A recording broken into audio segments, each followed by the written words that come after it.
Fanatics lady, handang magluto sa'yo. Kaya tara na, sama-sama tayo.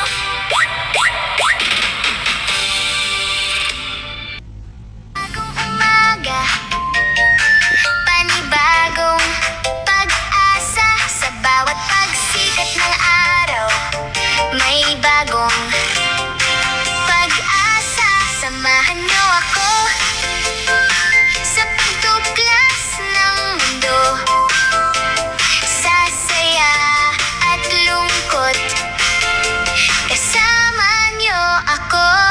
Ako si Susan, inyong kaagapay. Sa bawat paglalakbay, sasamahan ka habang buhay. Kung may saya sa puso, sama-samang tatawa. Kung may lungkot at problema, hindi ka mag-iisa.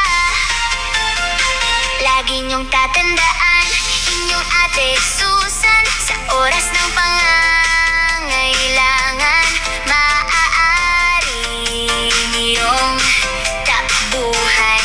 Kung kailangan niyo ng kausap, ako'y nandito lamang, handang makinig sa kwento. Kung ang mundo ay mabigat at puso'y napapagod, kung tila ang problema ay walang katapusan, huwag kang mag-alala, huwag kang susuko. May ate Susan na laging handang umalalay sa'yo. Ate Susan, inyong kaagapay.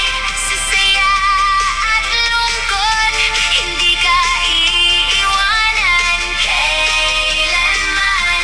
Kapag may problema, kapag may pangamba, nandito lang ako, makikinig sa'yo.